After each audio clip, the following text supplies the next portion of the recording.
Hello, today we're going to begin our discussion of learning.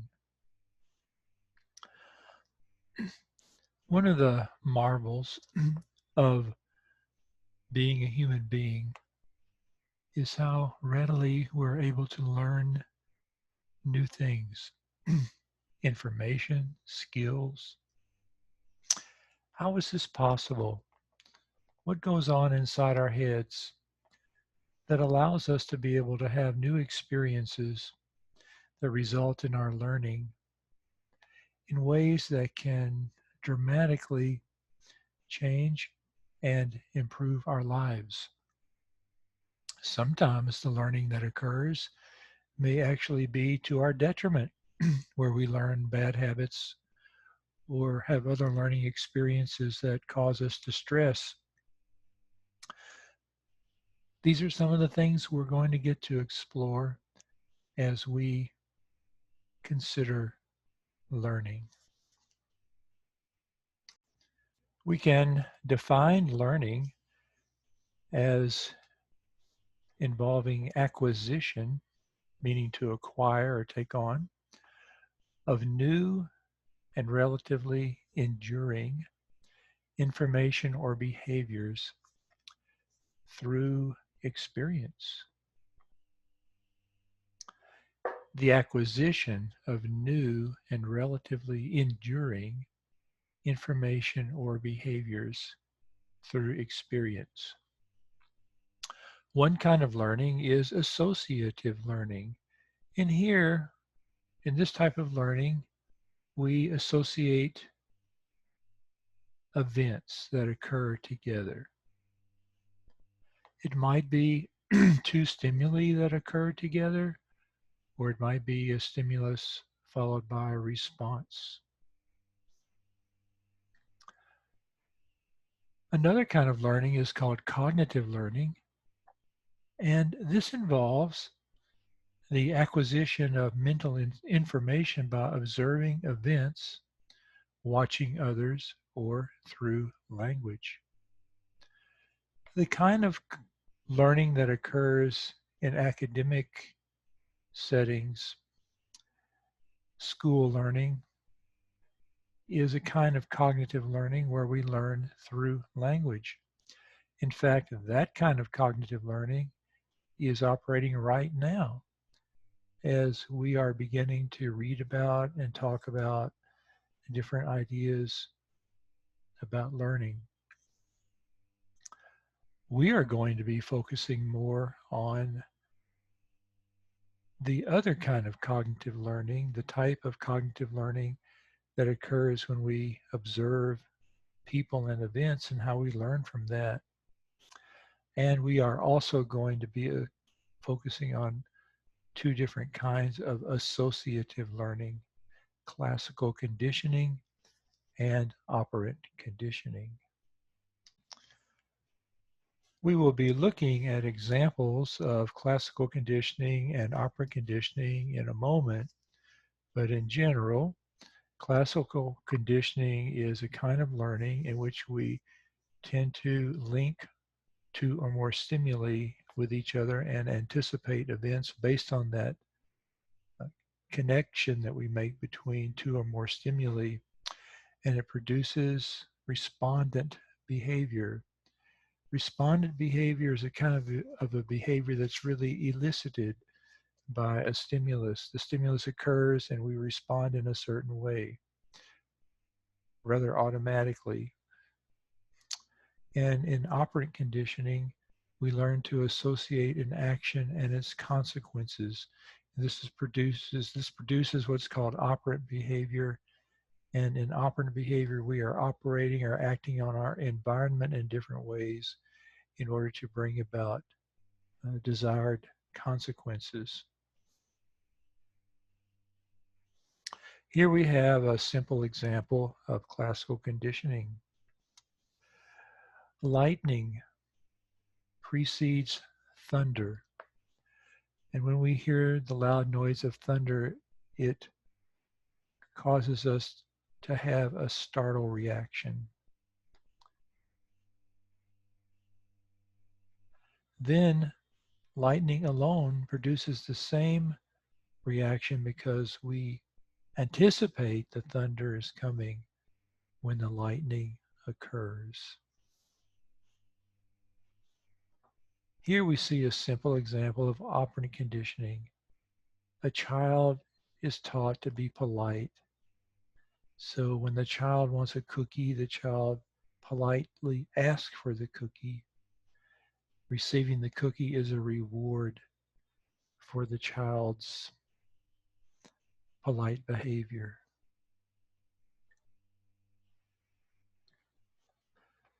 A discussion of classical conditioning needs to include a look at the famous Russian physiologist Ivan Pavlov and his famous experiments on classical conditioning. Pavlov was actually a physiologist, not a psychologist, and he was interested in studying the salivary response in animals. That is, what causes an animal to salivate.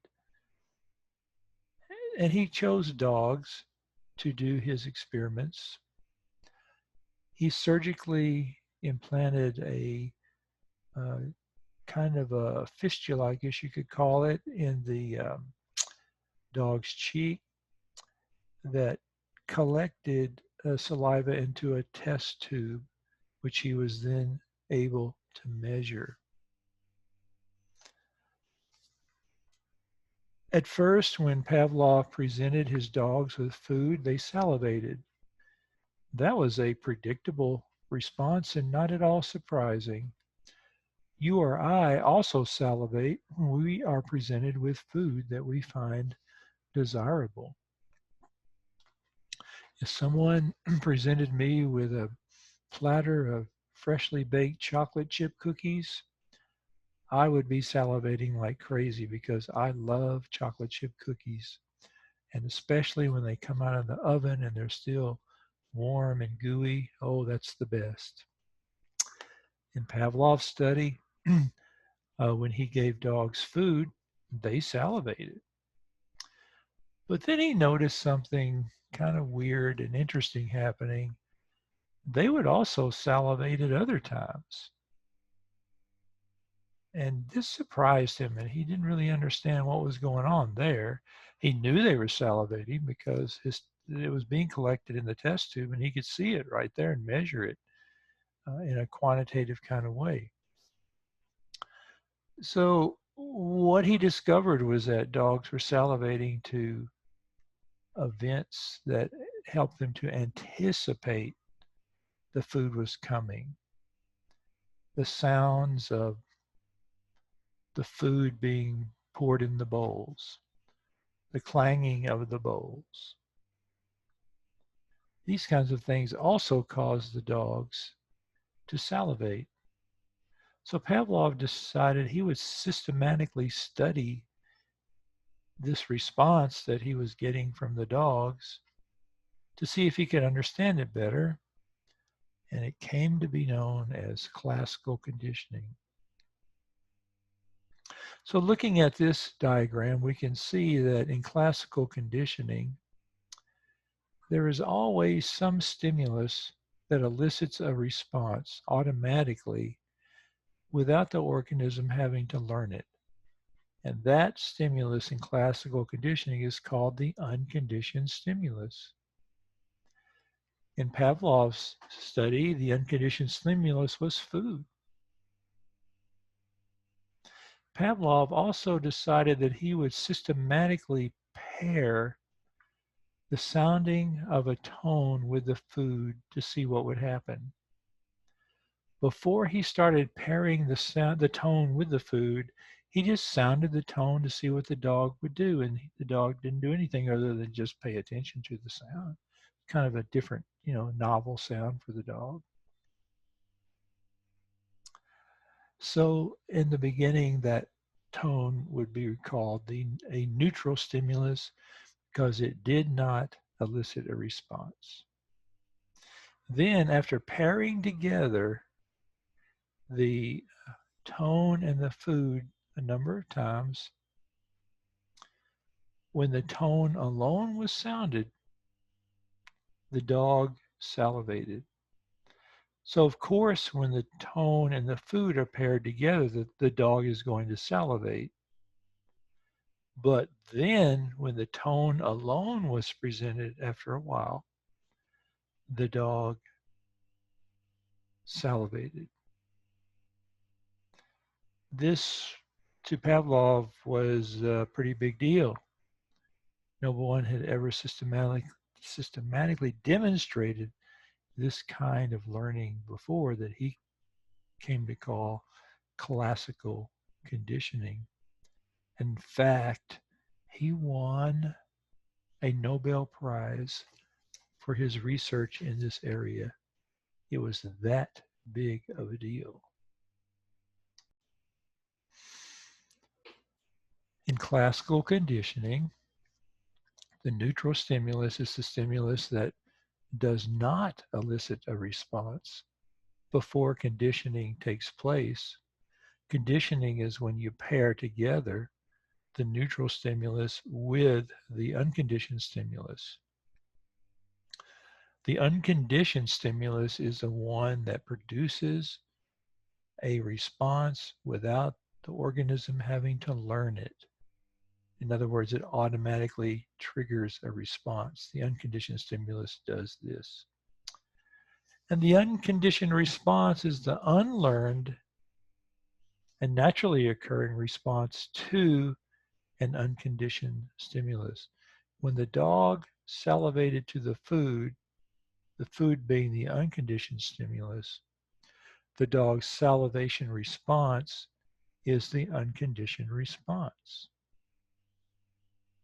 The conditioned stimulus results when the neutral stimulus is paired together with the unconditioned stimulus enough times. Then that produces a conditioned stimulus that elicits a conditioned response.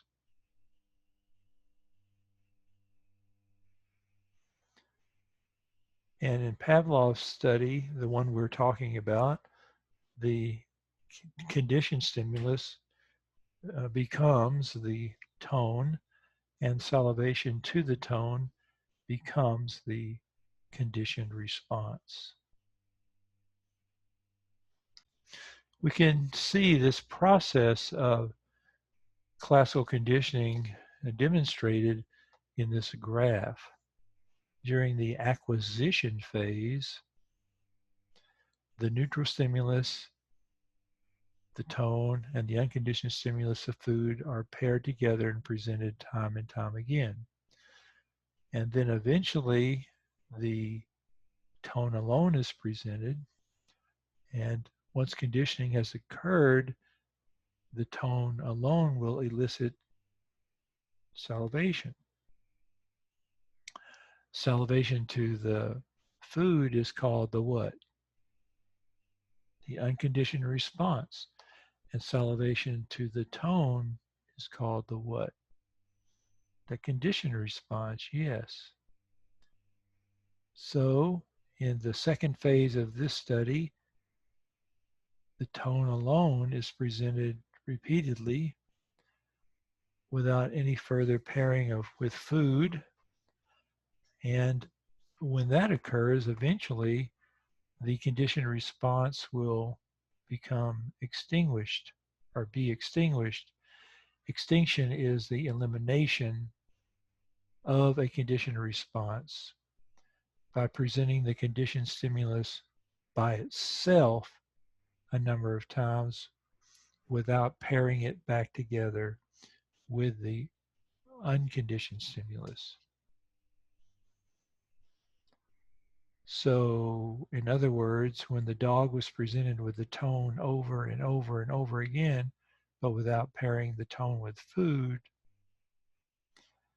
the conditioning strength of the conditioned stimulus is weakened to where eventually it no longer elicits the conditioned response. But Pavlov found something interesting that happened with his dogs. After a pause or a period of time when no pairing of the conditioned stimulus and the unconditioned stimulus were occurring, once the response had been extinguished, on its own, it pops up again. It pops up again, and the tone starts to elicit the salivary response again, the conditioned response again. And this interval of time occurring after extinction has taken place and before the response emerges again is called spontaneous recovery.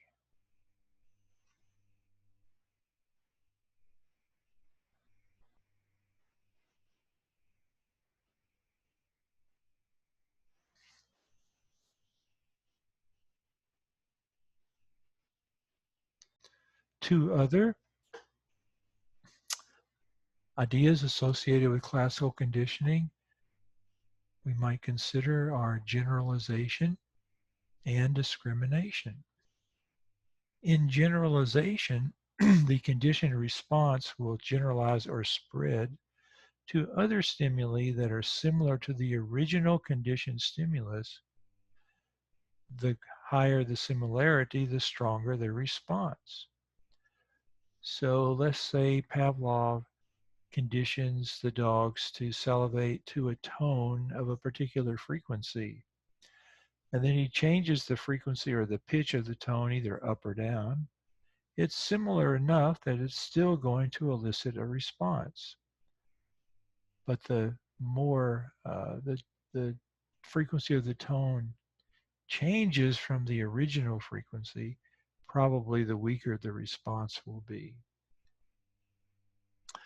In discrimination, the learner, whether it's an animal or a human, is able to differentiate or discriminate between the conditioned stimulus and some other stimulus. For example, if Pavlov used a tone as the conditioned stimulus and now he turns a light on in the conditioning apparatus in which the dog has been learning, the dog is not going to salivate to a light being turned on because the dog doesn't associate that with the original unconditioned stimulus.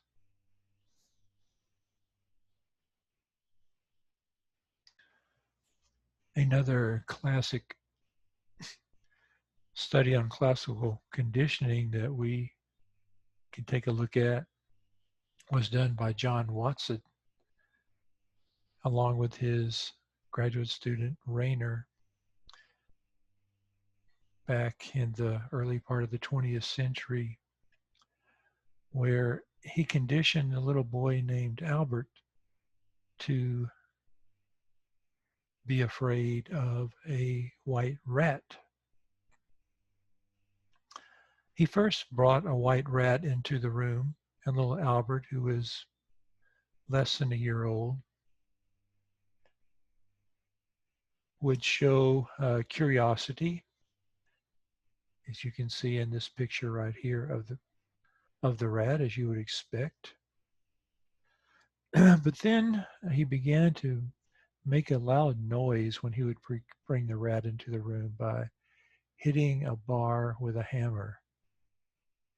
And he did this over and over again until, and of course, little Albert would cry when he would hear the loud noise. It would scare him.